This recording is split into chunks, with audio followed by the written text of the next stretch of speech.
전우좌우 보면서 함께 인사할까요? 성도님은 세상을 지키는 거룩한 파수꾼입니다. 시작. 성도님은 세상을 지키는 거룩한 파수꾼입니다. 마태복음 4장 18절로 22절 말씀은 너무나도 잘 아는 말씀입니다. 그리고 제가 2주 전인가 이렇게 간단히 또 금요일날 이렇게 말씀을 또 함께 생각해 보았는데요. 오늘 이 본문 내용을 보게 되어지면 그물을 깃고 있는 이 제자들에게 다가가서 예수님께서 나를 따라오라 라고 이렇게 말씀하시니까 예수님의 제자들이 즉시로 예수님을 따랐다라고 이렇게 말씀하고 있습니다. 마태복음 8장 1절로 17절에 보게 되어지면 예수님께서 베드로의 장모의 열병을 치료하셨다라고 하는 말씀이 소개됩니다. 이 기사에 의하면은 베드로는 한 가정의 어엿한 가장이었음을 우리가 알게 됩니다. 이 베드로는 가정의 생계를 책임져야 하는 사람이었습니다. 근데 만약에 모든 것을 버려두고 예수님을 따라가게 되어진다고 한다면 성경에 물론 베드로가 자식이 있었다라고 하는 것은 우리에게 정보를 제공해 주지는 않습니다만은 아무튼 당장에 베드로가 예수님을 따라가 버리면 처자식들이 굶어야 합니다. 입에 풀칠을 해야 한다라고 하는 것이죠. 그럼에도 불구하고 베드로는 아무런 주저함도 없이 예수님을 훌쩍 따라가 버리고 맙니다. 세베대의 아들 야고보와 그의 형제 요한은 아버지를 도와서 말씀 보니까 그물을 깃고 있었습니다. 그런데 그들도 아버지 돕던 것을 멈추고 망설이지 아니하고 그냥 예수님을 따라가 버렸습니다. 야고보와 요한은 아버지를 도와서 가족을 위해서 수고하는 그 아버지의 무거운 어깨를 조금이라도 가볍게 해야 할 그런 자식들입니다. 더구나 두 아들들이 아버지를 도와서 일을 한다고 한다면 여러분 아버지의 입장에서 얼마나 가슴 뿌듯하고 마음이 든든한 일이겠습니까?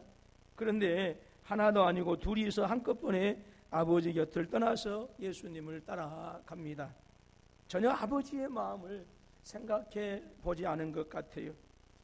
그들이 이렇게 아무런 미련 없이 가정을 떠나고 아버지 곁을 떠나서 주님을 따라가는 이유가 무엇일까요?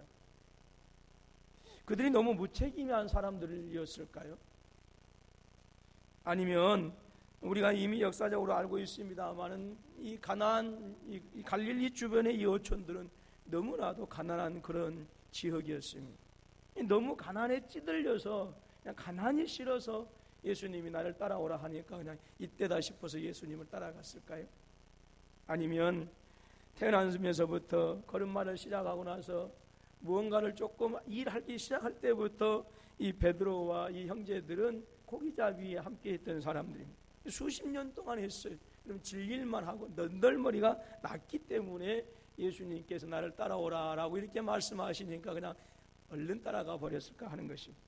아니면 예수님을 따라간다고 한다면 어떤 출세가 보장되었기 때문에 그 출세를 위해서 예수님을 따라가게 되었을까요? 하나님은 이 제자들로 하여금 자신의 그 삶의 터전인 곳을 떠나서 예수님을 따라가게 하셨을까요? 제자들이 예수님을 곧바로 따라간 이유가 어디에 있다고 생각하십니까? 이 시간에는 오늘 주어진 말씀을 통해서 주님을 따른다라고 하는 것이 무엇인지를 함께 나누면서 은혜 받기를 주님의 이름으로 축원합니다.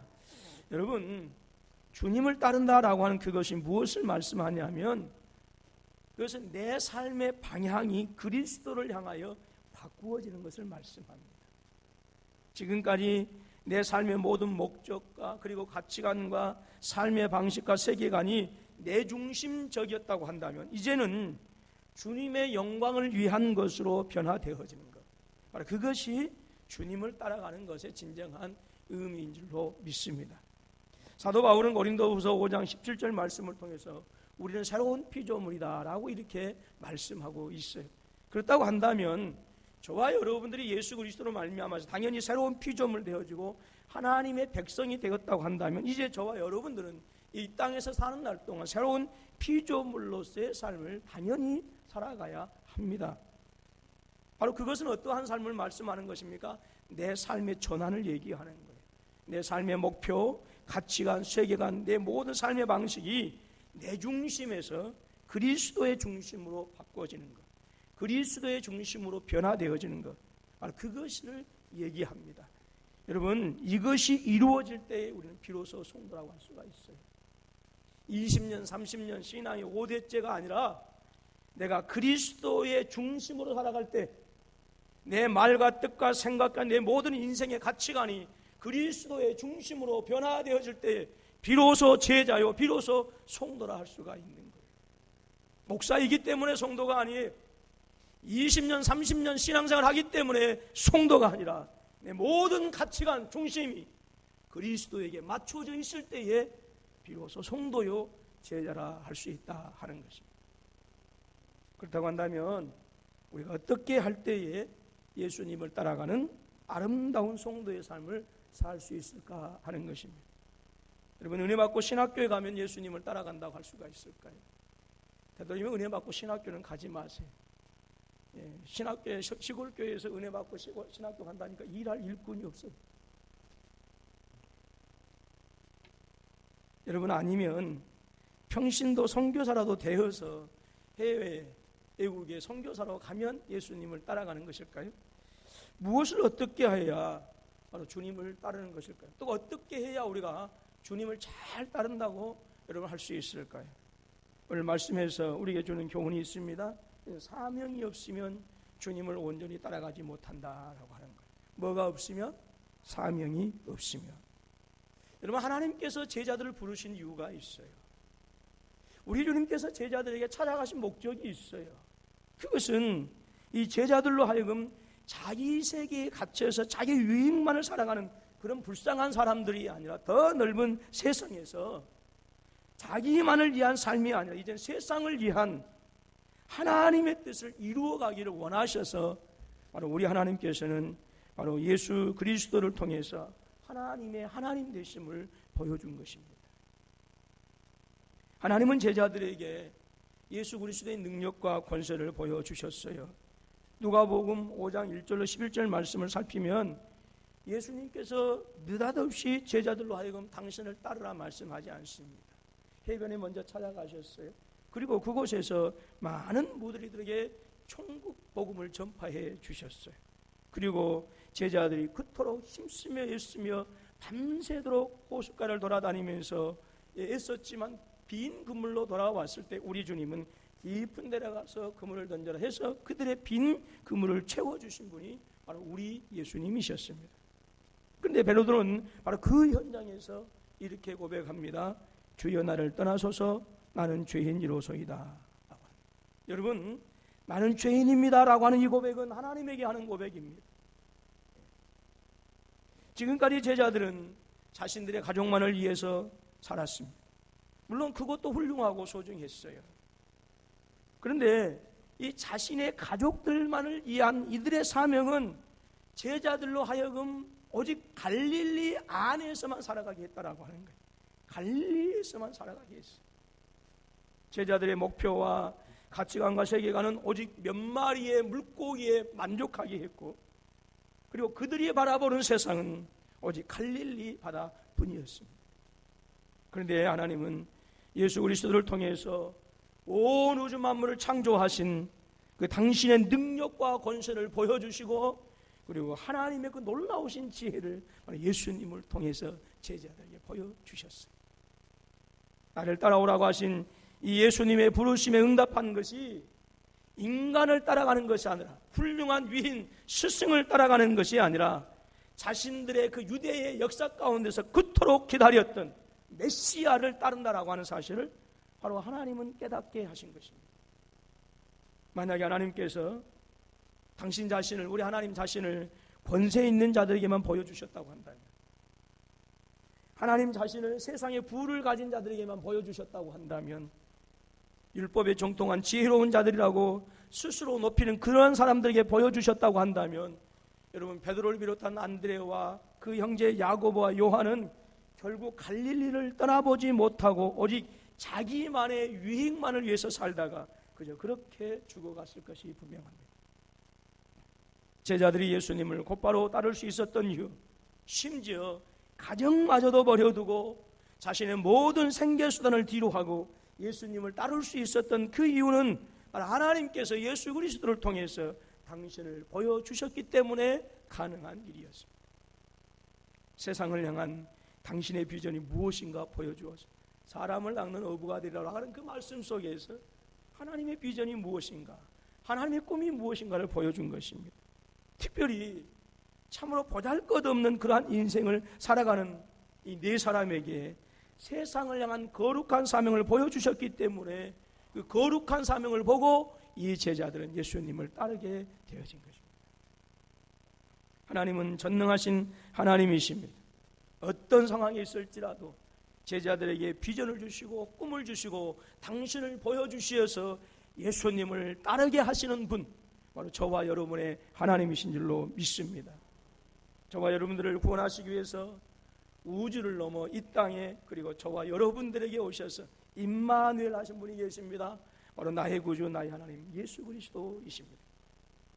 마가복음 10장 45절에서 주님은 제자들에게 자신이 이 세상에 무엇 때문에 오셨는가라고 하는 것을 말씀해 줍니다.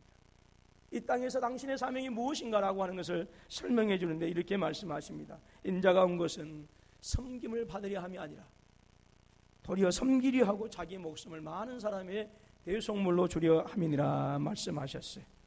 여러분, 우리 주님은 자신의 목숨을 많은 사람의 대속물로 주시고자 하시는 이 사명을 위해서 하늘 영광 권세보다를 떠나시고 이 땅에 바로 저와 여러분 가운데, 그리고 우리 가운데 거하신 줄로 믿습니다. 이 땅에서 우리 주님은 어떤 핍박과 방해가 있을지라도 단 한 번도 저와 여러분들을 하나님의 자녀되게 하시기 위한 그 거룩한 사명을 포기하신 적이 없으셔요. 사탄의 시험과 유혹 앞에서도 우리 주님의 사명은 절대로 흔들린 적이 없었습니다. 대적들로부터 뺨을 맞았습니다. 대적들로부터 주먹질을 당했습니다. 대적들로부터 그 얼굴에 침뱉음을 당하셨습니다. 온 우주 만물을 창조하신 그 전능하신 하나님의 얼굴에 사람들이 침을 뱉었어요.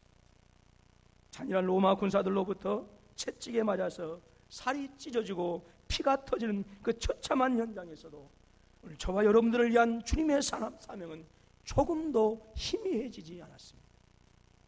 십자가에서 그 끝을 알 수 없는 고난과 아픔 가운데서도 끝까지 저와 여러분들로 하여금 그 하나님의 놀라운 자녀된 권세를 누리도록 하기 위한 그 하나님의 자녀된 권세를 회복케 하는 그 사명을 단 한순간도 포기하지 않으셨습니다.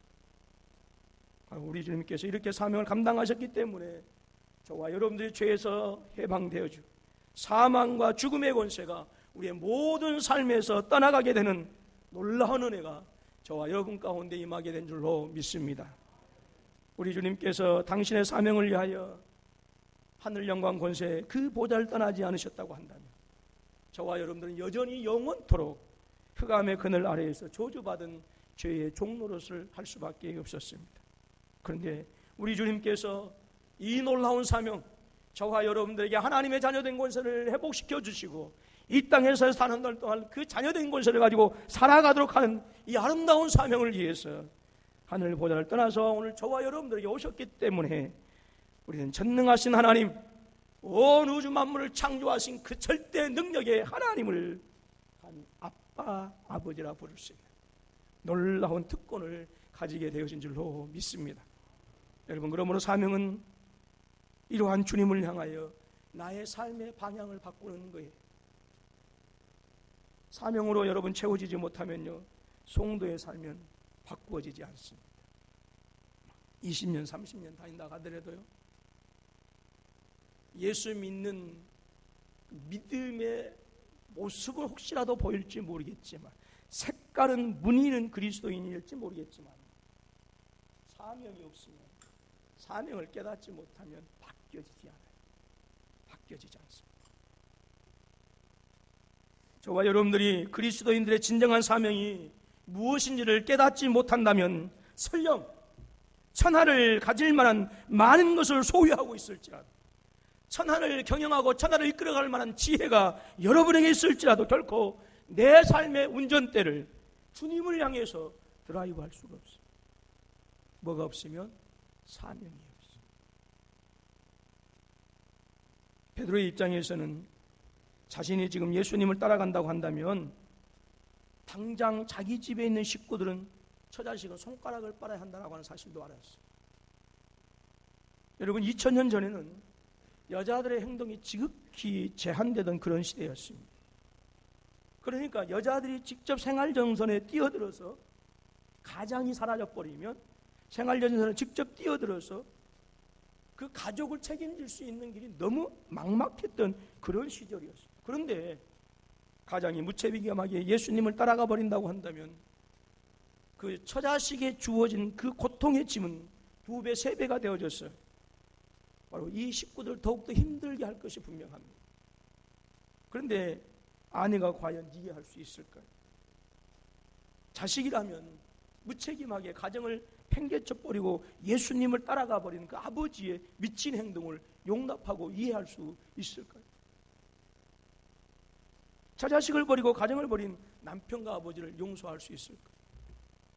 성가대, 남편이 처자식을 버렸다. 어떻게 하시려면? 제가 법성교회에 있을 때, 영산포교회에 있을 때 세상에 바람 나가지고 도망갔다가 16년 만인가 20년 만인가 돌아왔어요. 나는 그것도 어떻게 돌아올 수 있는 염치가 있었던 거예요. 그래가지고 죽을 때는 범처한테서 들어가셨다. 장사 다 해드렸잖아요. 근데 용서 못합니다. 범처가 용서 못합니다. 아무리 신앙생활 하시고 아무리 20년 30년 기도했을지라도 세상에 젊었을 때 처자식을 버리고 도망가고 그 20년 가까이 그 처자식 때문에 그 자기 밑에 있는 이 아들딸 3명의 아들딸을 먹이고 키우느라고 얼마나 뼈빠지게 고생했어요. 그러니까 돌아온 남편을 용납하지 못하더라. 우리 군포사부교회 성도님들 어떠세요? 혹시 용납하실 분? 용납할 수가 없어요. 주님을 따라가는 이 베드로의 처사는 너무 무책임한 행동입니다. 베드로를 아는 모든 사람들은 여러분 어떻겠습니까? 가정을 버린 사람이라고 책망할 거예요. 요한과 야고보는 또 어떤가요? 세베드는 이 2 아들들이 자기와 함께 고기를 잡고 그물을 깁는 것이 너무나도 행복했을 것입니다. 생각해 보십시오. 2 아들이 자기 옆에서 자기를 도와주고 있어요. 그런데 이 2 아들이 어느 날 갑자기 자신의 곁을 훌쩍 떠나버리고 말았습니다. 고기 잡는 일도 더 힘들어질 것입니다.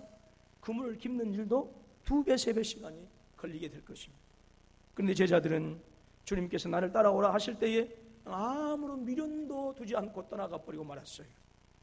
그럴 수 있었던 것은 바로 주님께서 그들을 사람 낚는 업으로 부르셨기 때문이다라고 하는 거예요. 제자들은 주님에게서 자신들을 통해서 이루실 자신들의 연약함에도 불구하고 자신들의 나약함에도 불구하고 자신들을 만들어서 세상을 향해서 일할 수 있는 그 거룩한 하나님의 업으로 삼으실 그 하나님의 사명을 보았던 거예요. 제자들은 우리 주님이 주신 사명이 자신들의 삶을 가장 존귀하게 하고 가장 아름답게 하고 이것을 주님의 모습에서 보았습니다. 그래서 제자들은 사명을 위해서 일어나게 되었고 사명을 위해서 불필요한 것들에게 미련을 두지 않았고 사명을 위해서 떠나야 할 곳에서 더 이상 머뭇거리거나 지체하지 않았어요. 제자들이 자신의 고향을 떠난 것은 고향이 싫어서가 아닙니다. 제자들이 그물 깁는 것과 아버지를 떠난 것은 너무나도 힘들어서가 아닙니다. 결국은 주님께서 주신 그 사명이 자신들을 살릴 뿐만 아니라 자신들의 가족도 살리고 고향을 살리고 더 나아가서는 자신들의 민족을 살리는 일이었기 때문에 주님께서 나를 따라오라 하실 때에 과감하게 모든 것을 버리고 떠날 수가 있었던 거예요. 주님 주신 세상을 낚는 어부가 되려 하신 이 아름다운 사명이 제자들의 가슴을 뛰게 했어요. 여러분, 사명이 있으면 우리의 가슴이 벌떡벌떡. 여러분, 사명이 제자들의 삶과 목표와 제자들의 가치관과 모든 세계관을 완전히 변화시켜 버렸어요. 그래서 우리 주님께서 나를 따라오라 이렇게 말씀하실 때 주님 온전히 따라갈 수 있게 되어진 줄로 믿습니다. 여러분, 사명은 무엇입니까? 사명은 성도의 삶의 목표, 내 삶의 목표를 그리스도에게로 초점을 맞추는 것, 바로 그것이 사명입니다. 주님을 향해서 여러분 내 삶의 목적을 바꾸고 내 가치관을 바꾸고 삶의 방식을 바꾸어 나간다라고 하는 것은 어쩌면 제자들이 그물을 버려야 하는 것과 같은, 제자들이 가정을 떠나야 하는 것과 같은 두려운 도전입니다. 그것은 나의 인생의 항해에 있어서 세상 사람들이 추구하는 안전함과 편안함을 포기하는 것이나 다름이 없는 바로 무서운, 믿음이 없는 입장에 봤을 때는 그런 도전입니다. 그런데 여러분, 저와 여러분들을 죄와 사망에서 건져주시고 하나님의 자녀된 권세를 회복시키셔서 그리스도의 세계에 속한 하나님의 백성 성도되게 하신 목적은 바로 그것입니다. 나만을 위한 세계에서 썩어지고 아무런 소망 없는 것을 위해서 살게 하시는 것이 아니라 우리의 생명을, 우리의 인생을 더욱더 가치 있게, 더욱더 아름답게 살기를 원하시는 하나님의 뜻이 계시기 때문에 주님께서 저와 여러분들 향해서 사명을 주시고 나를 따라오라 말씀하신 거예요. 이것 때문에 저와 여러분들에게 세상을 지키는 거룩한 파수꾼의 사명을 저와 여러분에게 주신 줄로 믿습니다. 이 놀랍도록 아름다운 일은 높은 자리에 있는 사람들에 의해서 성취되어지는 것이 아닙니다. 비록 낮은 자리에 살고 있다 할지라도 주님을 향하여 삶의 목표를 바꾸는 그 사람들을 통해서 하나님은 당신의 거룩한 사명을 이루어 가시는 줄로 믿습니다. 세상을 지키는 거룩한 파수꾼의 사명은 권세를 가지고 이 땅을 좌지우지하는 사람들에 의해서 성취되어지는 것이 아니, 오직 하나님의 영광을 위해서 삶의 운전대를 주님을 향해서 드라이브하는 그 사람들을 통해서 하나님은 그 아름답고 멋진 일들을 성취해 가시는 줄로 믿습니다. 여러분, 그리스도인의 사명은요, 거창한 것이 아니에요. 우리의 삶의 모습을 주님에게로 향하는 거예요. 그것이 우리에게 주신 사명, 그것이 주님을 따르는 것의 진정한 의미예요. 목사가 되고 선교사가 되는 것이 아닙니다. 물론 목사도 돼야 되겠고 선교사도 돼야 되겠죠. 그러나 이것이 사명의 전체가 아니라 그 말입니다. 진정한 성도의 사명은 주님을 내 인생의 최고봉으로 삼고 주님의 그 거룩하신 목표, 세상을 구원하신 그 아름다운 목표, 십자가를 지면서까지도 포기하지 않으셨던 그 놀라운 하나님의 목표, 그것이 나의 목표가 되어지도록 내 인생의 목표를 바꾸고 수정하는 것, 그것이 주님을 따르는 것입니다. 여러분, 메르스 사태를 바라보면서 여러분들 어떻게 생각하십니까? 저는 참 착잡한 마음을 금할 수가 없어요. 불행하게도 이 땅의 공직자들과 파란 기와집에서 사시는 분들은 도대체 국가의 사명이 무엇인가, 공직자의 사명이 무엇인가라고 하는 것을 잊어버리고 살아가는 것 같아요. 여러분, 국가의 사명은 국민의 안전과 생명을 책임져 주시는 겁니다. 국가가 존재하면서 국민의 안전을, 국민의 생명을 지켜주지 못하면 그건 유명무실한 거예요. 유명무실한 거예요. 그런데 오늘 대다수의 많은 분들을 보게 되어지면 자신들에게 주어진 지치, 자신들에게 주어진 그 역할들을 국민의 생명과 안전을 지키기 위해서 사용하는 것이 아니라 정권만을 유지하기 위해서 사용하고 있어요. 그런 느낌을 지울 수가 없어요. 여러분들은 어떻습니까? 저만 그렇습니다. 여러분, 정권 유지도 필요합니다. 여러분, 우리가 정치를 욕하지만 어차피 정치라고 하는 것은요, 정권을 차지하는 것이 정치예요. 이 정권을 차지하기 위해서 정치하는 거, 이거 우리는 욕해서는 안 돼요. 부인해서는 안 돼요. 그러나 정권을 유지하기 위해서 국민의 생명을 담보로 잡으면 안 돼요. 옳다고 생각하시는 분들은 저를 국회로 보내주시기 바랍니다. 그런데 오늘 우리의 모습은 이것이 거꾸로 되어 있다, 그 말입니다. 왜 그런가? 사명을 모르기 때문에. 자신들에게 주어진 사명이 무엇이냐, 국가의 사명이 무엇이냐, 이게 알아도 그런지 몰라서 그런지. 여러분, 정권의 유행만을 위해서 일하니까 결국 고통을 당하는 것은 힘없는 백성들이. 여러분, 그만큼 사명이 중요합니다. 혹시라도 여러분들이 부모 형제들이 비꼬고 우습게 여긴다 할지라도 여러분의 삶의 방향을 주님에게로 향하실 수 있기를 주님의 이름으로 축원합니다. 혹시라도 직장에서 곤란한 일도 당할 수 있어요. 그럴지라도 주님을 향한 걸음을 결코 멈추지 마십시오.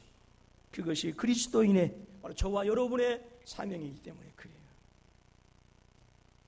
그것이 그리스도의 진리를 지키는 방법이고 우리의 가정과 교회와 더 나아가서 이 땅과 이민족을 더러운 사탄의 손아귀에 빼앗기지 않는 하나님의 거룩한 지혜입니다. 오늘 우리 사랑하는 우리 군포 서북교 성도님들은 가뭄에 타들어가는 이 땅의 고통을 보실 수 있기를 원합니다. 금요일날 제가 새벽에 비가 오니까 너무너무 감사했는데 딱 비가 어느 정도 왔느냐, 금요일날 기도하는 분량만큼만 왔다. 그래서 제가 그날 날 새도록 기도할 것을, 그러면 분명히 오늘 이 시간에도 비가 올 수 있었을 거예요. 지금 새벽에 온 그 비로는 가뭄이 해결이 안 됩니다. 그래서 기도하고서 하나님, 다음부터는 금요 기도회를 조금 더 오래 해야 되겠습니다. 여러분, 가뭄에 타들어가는 이 땅의 고통을 보고 이 땅의 모든 땅이 타들어가면서 갈라지는 그 고통의 소리를 우리는 들을 수 있어야 돼요. 그래서 주님의 가슴에 오늘 저와 여러분들의 눈물로 우리 하나님의 가슴을 적시는 저와 여러분, 그것이 우리의 사명인 줄로 믿습니다. 여러분, 메르스가 무서워 꽁꽁 숨어버리는 것이 아니라,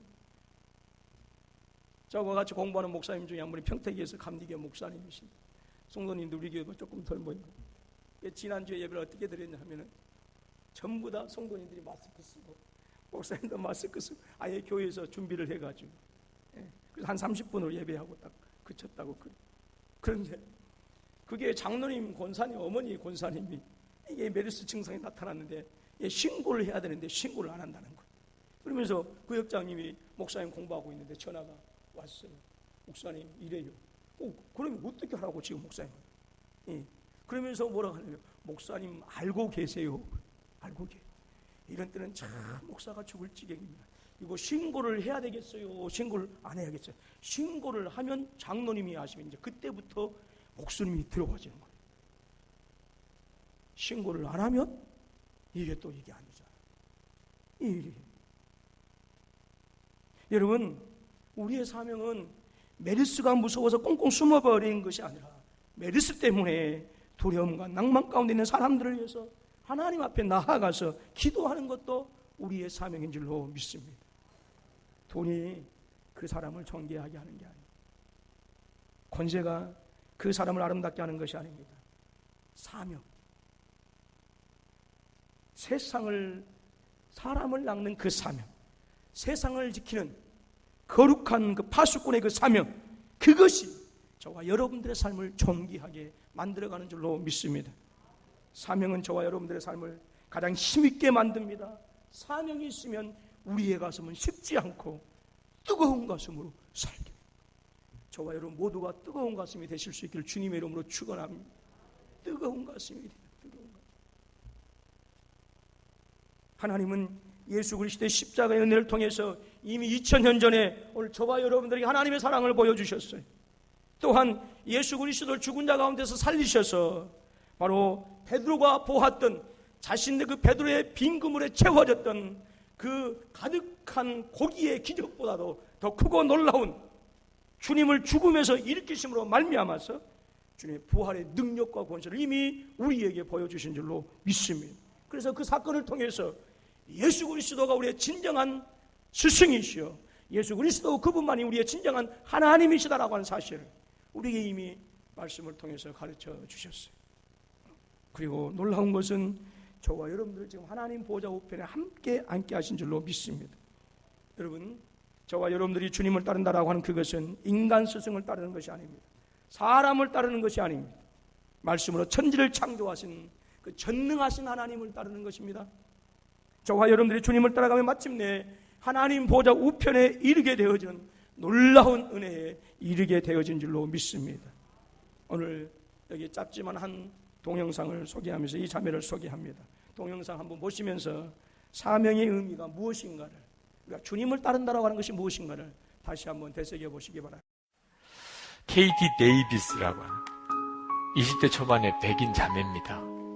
이 자매가 세상 사람들 부러워하는 거 다 가진 그런 자매입니다. 미국 테네시주 아주 부유한 가정에서 자랐습니다. 고등학교 때 스포츠카를 타고 잘생긴 남자친구가 있고 공부도 1등하고 학생회장도 하고 그러던 자매입니다. 그거 다 버리고 우간다에 가서 주님을 따라가는 삶을 쓴 책입니다. 이 KT 데이비스가 고3 때 여름방학 끝날 때쯤 우간다에 있는 어느 고아원에 봉사자가 모자란다는 이야기를 듣습니다. 3주간 동안 그 아이들과 같이 지내고 그리고는 돌아왔는데 고3 내내 그 아이들만 얼굴이 어른거리는 거예요. 그 아이들이 잘 지낼까? 그리고는 졸업하고 대학을 합격하고 그리고 부모님에게 1년 뒤에 대학 들어가면 안 되나요? 1년 동안만이라도 그 우간다에 가서 그 고아원 아이들을 좀 섬기고 단기 선교를 갔다가 그 다음에 제가 대학을 가면 안 될까요? 부모님은 처음에 반대했지만 하도 간곡하게 부탁을 하니까 허락을 해줍니다. 그리고는 우간다 그 고아원을 다시 간 거예요. 거기서 1년 동안 그 아이들을 돌보고 섬기는데 어느 날 잠깐 동안 돌보라고 맡겨준 5살 된 스코비아라고 하는 아이가 무언가 말을 하려고 하는 거예요. 어렵사리 꺼낸 한마디. 엄마라고 불러도 돼요. 그 말에 이 여자의 삶이 완전히 바뀌고 맙니다. 엄마라고 불러도 돼요. 그래서 그 아이를 진짜 친엄마로 입양을 합니다. 엄마라고 부르는 정도가 아니고 내가 너 엄마다. 그렇게 하나의 입양을 한 것이 14명. 14명의 친엄마가 됐어요. 그냥 후원자가 아니고. 그러니 어떻게 돌아옵니까?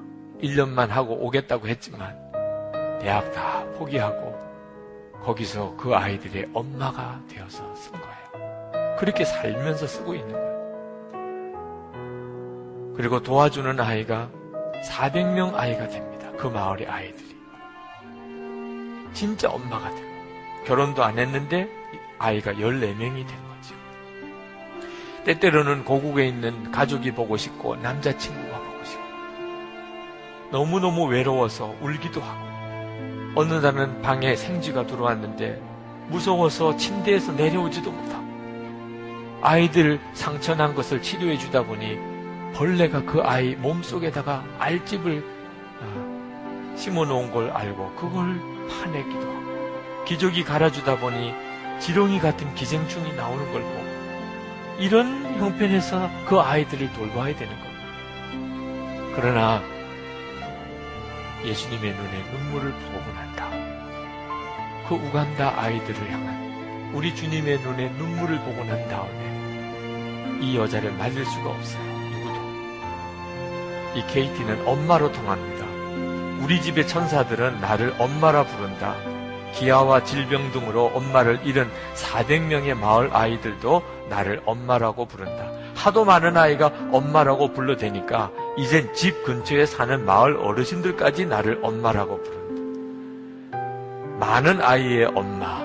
사람들은 그렇게 말한다. 나이 지긋한 어르신도, 가게 점원도, 주차 요원도 나를 엄마라고 부른다. 선생님도, 마을 병원 의사들도 나를 엄마라고 부른다. 차를 타고 지독히 울퉁불퉁한 흙길을 달릴 때도 엄마란 외침이 들려온다. 우리 아이 딸들은 학교에 갔다가 우르르 들어오면서 엄마라고 노래를 부르고 아침마다 내 귀에 대고 엄마라고 속삭인다. 좋은 일이 생겨도 엄마라고 외치고 슬픈 일이 생겨도 훌쩍거리며 엄마를 찾는다. 그리고 그 소리를 들을 때마다 기쁨으로 내 심장이 마구 뛴다. 우리가 하나님의 이름을 부를 때 하늘 아버지의 심정도 그러하시리라.